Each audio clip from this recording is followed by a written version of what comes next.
Hello, friends, and welcome back to Stories About Entitled People. Today we have a brand new set of great stories for you to enjoy. Subscribe to our channel if you're new here, and don't forget to turn on notifications so you don't miss a new video every single day. Sit comfortably. Here we go. Harass me for having white hair? Have fun covering my shifts. This happened about 2 years ago. I worked for a very popular supermarket chain in Australia. I'd been shunted there, and their sister company went belly up.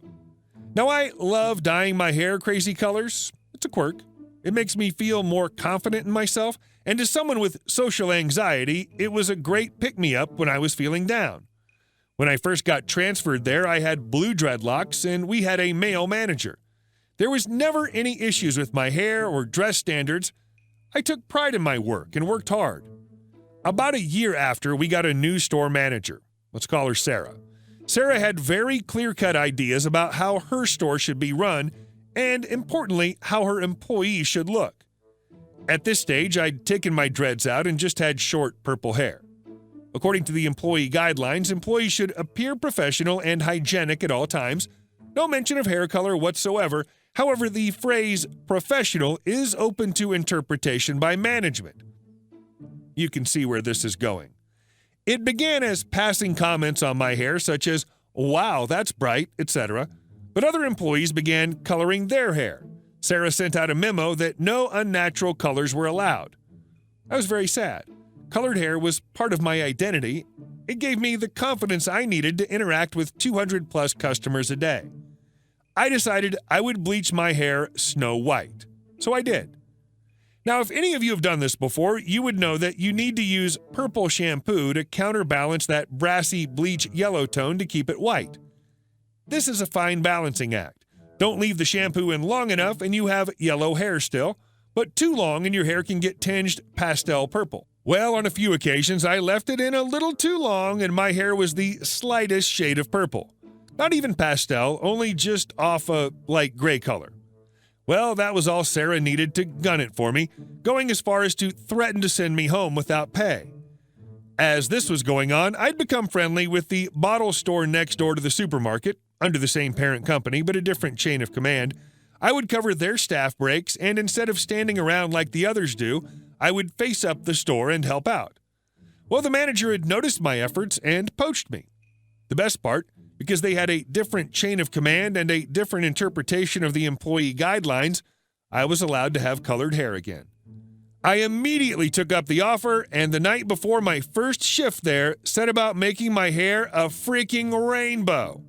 I get in there, my new boss loves my hair, my customers are raving about it, asking how I got it so bright, what brand of dye, etc. Well, good old Sarah spots my beacon of a head from across the supermarket and beelines it straight for me. But I was ready for her. I printed the employee guidelines and called our HR team just to get further clarification that I was correct in my interpretation. I had customers in the store, but this didn't stop her from trying to tear into me. "Sarah, you can't have hair like that." Me. Answered the paperwork. "Actually, I can. My manager has no problem with my hair, and the guidelines say nothing about hair color." Sarah.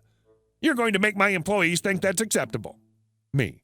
"When your employees mention my hair, I tell them straight out that it is not allowed in your store." Sarah. "This isn't the last of it. I'm going to HR about this." My new manager later told me that Sarah had gone over her head to try to have me relocated to another store and went to her area manager and complained to him about me.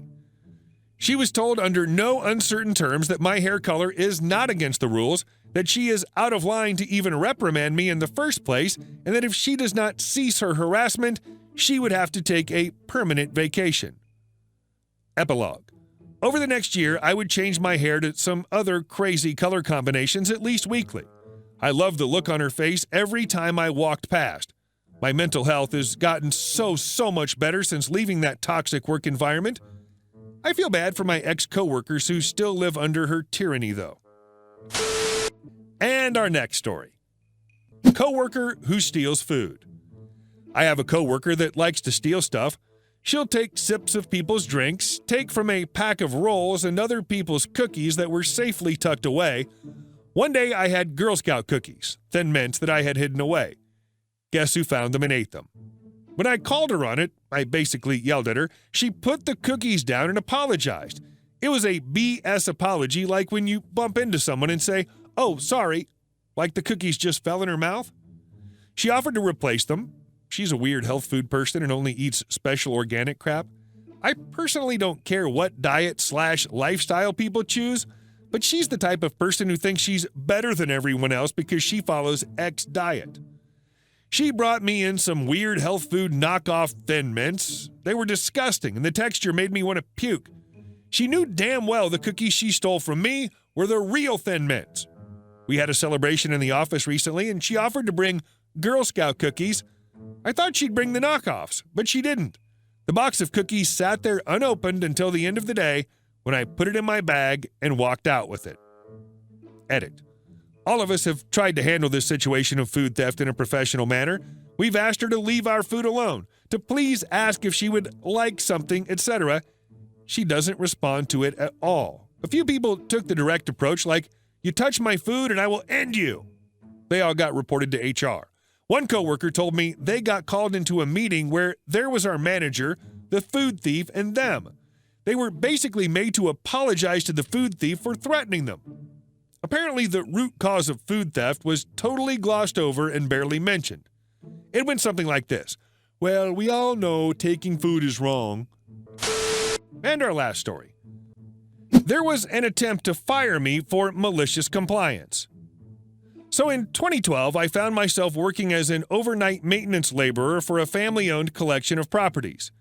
2 shopping complexes, a winery, a few warehouses, etc., but most of the time I was working keeping a grocery store built in the late 60s functioning.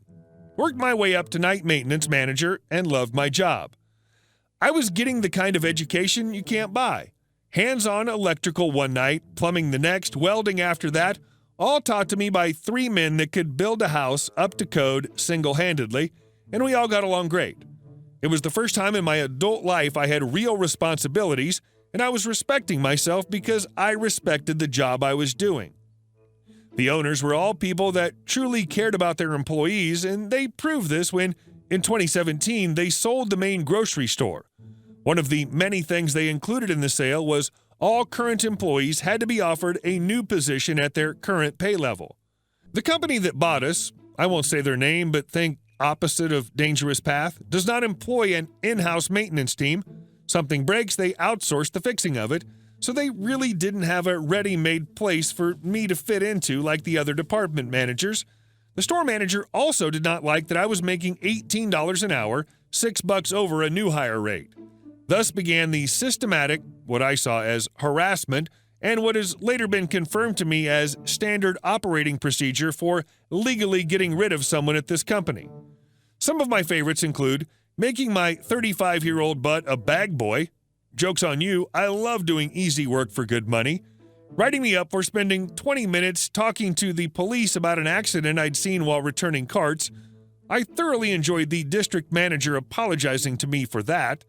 Cutting my hours from full-time to 24 hours a week, which is completely allowable, but as the second most senior member in the store, everyone below me has to get their hours cut first. No, you can't force me to take a salaried manager's position. Yes, you can make me a cashier, a position you know I do not want, but you have to give me the $3 pay bump. And on and on and on. In addition to the many broken verbal promises and out-and-out lies, I became very well versed on the union rules, my specific contract rules, and how to protect myself. 7 union arbitrations in my first 5 months all ended in my favor. Meanwhile, the assistant managers love me. I can cover any department because I've done most everything, and I'm a quick learner for what I don't know. Anything breaks down in the store, it was falling apart before they bought it. If I can't fix it, I can at the very least make a detailed work request so it gets fixed sooner. I become the go-to cover guy, filling in any position that needs it. Which at long last brings me to my malicious compliance. The store was not doing well sales-wise. About a year and a half in, they couldn't get a closing butcher, so the night manager taps me to work in the meat department for 3 hours every night just to close it out and clean it up. In the department, there's a bandsaw that's used for cutting meat with bones in it. It's a pain in the butt to clean, so after reading the department manual, I realized you were not supposed to use that piece of equipment if you hadn't been trained on it. Now, I 100% had been trained on that bone saw.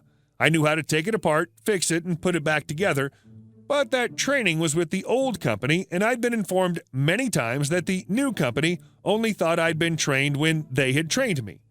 Perfect. I can close down the bone saw earlier and get it cleaned.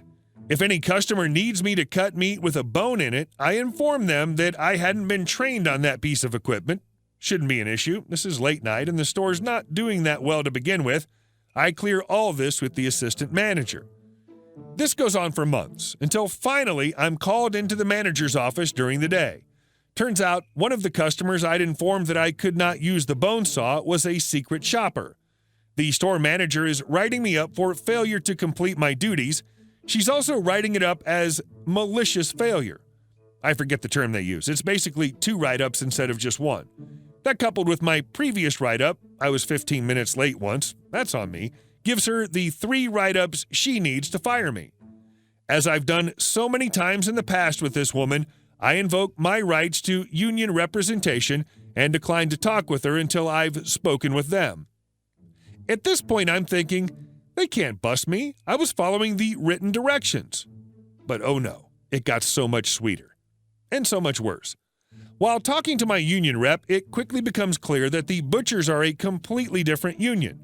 The store is in violation of the butchers' union contract by having a non-union employee work that department. So first, my union fights the write-up, wins, and gets me paid for the 4 to 5 days I missed of work. They then get me a lawyer who tells me I'm not to speak with any store manager in any capacity due to the butchers' union complaint against the store. 2 weeks off, fully paid for me. I can't very well work at a store where I cannot speak to my bosses. I then get 2 more days off paid while I speak to the various union reps for my testimony. The store is fined $50,000 is what I was told for breach of butcher's contract. When I return to work, my store manager does not work there anymore. Her replacement only accepts the job if his bonuses are not tied to the store's overall performance, so he doesn't mind if I'm overpaid. As icing on the cake, no one really liked her, so I'm damn near a hero when I get back. Hey guys, thank you all for watching the video to the end, and I'll see you in the next one.